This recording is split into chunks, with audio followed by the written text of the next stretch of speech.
En ce temps-là, Jésus disait à ses apôtres : « Ne craignez pas les hommes, rien n'est voilé qui ne sera dévoilé, rien n'est caché qui ne sera connu. Ce que je vous dis dans les ténèbres, dites-le en pleine lumière. Ce que vous entendez au creux de l'oreille, proclamez-le sur les toits. Ne craignez pas ceux qui tuent le corps sans pouvoir tuer l'âme. Craignez plutôt celui qui peut faire périr dans la géhenne l'âme aussi bien que le corps. 2 moineaux ne sont-ils pas vendus pour 1 sou ? Or, pas un seul ne tombe à terre sans que votre Père le veuille. Quant à vous, même les cheveux de votre tête sont tous comptés. Soyez donc sans crainte. Vous valez bien plus qu'une multitude de moineaux. Quiconque se déclarera pour moi devant les hommes, moi aussi, je me déclarerai pour lui devant mon Père qui est aux cieux. Mais celui qui me reniera devant les hommes, moi aussi, je le renierai devant mon Père qui est aux cieux. »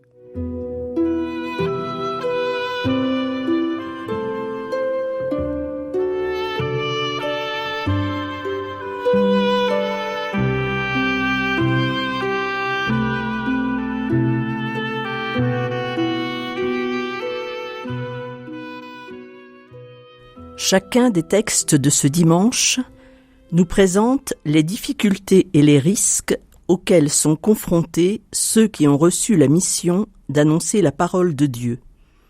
Prophètes de l'Ancien Testament, psalmistes et disciples. Le prophète Jérémie, de 627 à 587 avant Jésus-Christ, n'a cessé avec courage de crier la vérité. La corruption et l'amour de l'argent ont gagné toute la société. La religion n'est que façade. Le peuple court à sa perte et Jérusalem risque fort d'être prise par Nabuchodonosor. En raison de cette prophétie, il est accusé de collusion avec l'ennemi babylonien. Mais rien ne peut le détourner de sa mission.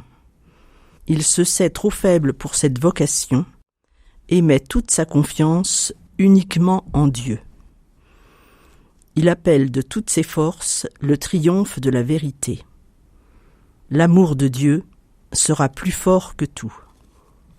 Le psaume, lui, est un cri de détresse d'un humilié, d'un croyant persécuté pour sa foi et qui a l'impression de perdre pied. Mais même au fond du gouffre, il ne perd pas confiance. Et ses lamentations deviennent prières et actes de foi. Le Seigneur écoute les humbles, il n'oublie pas les siens emprisonnés. Dans la lettre aux Romains, Paul établit une comparaison entre Adam et Jésus-Christ. En insufflant l'haleine de vie dans les narines d'Adam, Dieu créateur manifeste clairement son projet pour les hommes. Qu'ils soient des vivants, pas seulement de la vie biologique, mais surtout de la vie même de Dieu, continuant chaque jour à recevoir son souffle, l'Esprit Saint, dans leur vie, et ainsi combler ce désir d'infini et de bonheur qui est au plus profond de leur cœur. Or, en cédant à la tentation du serpent, Adam et Ève cherchent leur vie spirituelle ailleurs qu'en Dieu, et coupent ainsi eux-mêmes le lien qui les reliait au souffle divin, et ils connaissent la mort spirituelle. À cette attitude folle, Paul oppose celle du Christ. Le Christ, qui est de condition divine, n'a pas considéré comme une proie à saisir d'être l'égal de Dieu. La vie de Jésus n'est qu'accueil de la vie du Père. Il est à la fois Dieu qui attire l'humanité et homme qui se laisse combler par Dieu. Paul nous met face à ces 2 comportements possibles. Ou nous acceptons de vivre chaque jour ouverts au souffle de son esprit dans la confiance, ou nous préférons chercher notre bonheur en dehors de lui, en nous coupant du souffle de vie de l'esprit. Ces 3 textes nous préparent à accueillir l'évangile de ce dimanche. Jésus, après avoir appelé ses disciples, les envoie en mission. L'évangéliste Matthieu fait suivre cet envoi d'un discours missionnaire dans lequel Jésus leur donne des conseils sur les comportements à avoir, les prévient des difficultés, des oppositions auxquelles ils vont se trouver confrontés, et dans ce passage qui nous est proposé, il les encourage, les rassure en quelque sorte. 3 fois il prononce « N'ayez pas peur ». N'ayez pas peur des hommes qui vous traîneront devant les tribunaux. Jésus les invite à avoir l'audace de témoigner envers et contre tout, car la vérité est irrésistible. Tout au long de son histoire bien souvent tumultueuse, Dieu n'a cessé de crier ou de murmurer à son peuple, par la voix des prophètes, son amour pour lui et sa bienveillance. Mais maintenant le voile est tombé, et Jésus est la révélation même de l'amour bienveillant de Dieu pour son peuple et pour tous les hommes. Les disciples ne peuvent que crier ce qu'ils ont vu, entendu et touché du Verbe de vie. N'ayez pas peur de ceux qui tuent le corps, mais ne peuvent pas tuer l'âme. Jésus leur laisse entendre que pour lui, cette annonce de la bonne nouvelle peut les exposer à une mort corporelle. Malgré tout, Jésus invite ses disciples à la confiance. Ils sont sans cesse dans la main de Dieu qui les protège. Par le baptême, ils sont devenus solidaires du Christ. L'Esprit Saint les soutient. Certes, il reste des hommes libres de s'éloigner comme Pierre au moment de l'arrestation de Jésus. Mais celui qui s'éloigne peut toujours revenir et entendre Jésus lui demander « Pierre, m'aimes-tu » L'ensemble de ces textes est pour chacun de nous une invitation à nous nourrir de la parole de Dieu, à la laisser imprégner le quotidien de nos vies ordinaires, à témoigner simplement de l'amour et de la tendresse de Dieu pour chacune de ses créatures. Et dans les moments difficiles, il nous invite à rester dans la confiance. Entendons aussi cette parole de Jésus « N'aie pas peur, car tu es à chaque instant dans la main de Dieu ».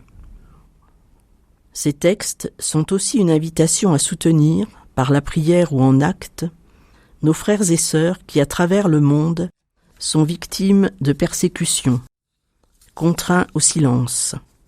Les chrétiens d'Orient, l'Église du Nicaragua, de certains pays d'Afrique, d'Asie et dans d'autres contrées encore. Il est aussi possible de prier pour les persécuteurs, de demander au Christ de mettre sur leur chemin un frère ou une sœur qui écoute leurs souffrances, les aide par une présence bienveillante à ouvrir leur cœur à la tendresse de Dieu. Nous pouvons les confier à Marie consolatrice. Oui, réponds-moi Seigneur, car il est bon ton amour. Vie et joie à vous qui cherchez Dieu.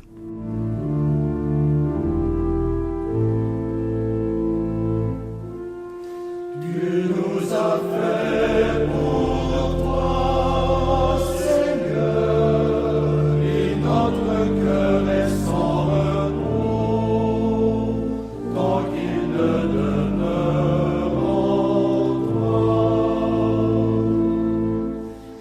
Je me tiens à la porte et je frappe.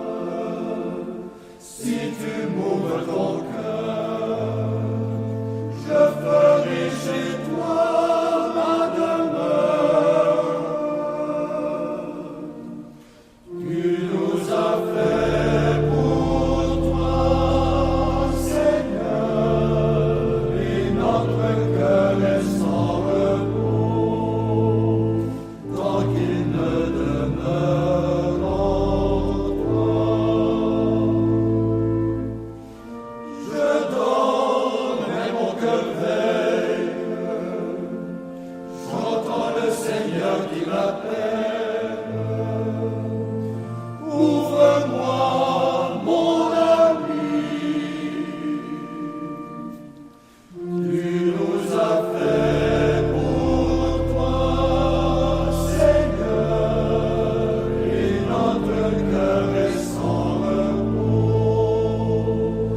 Lord.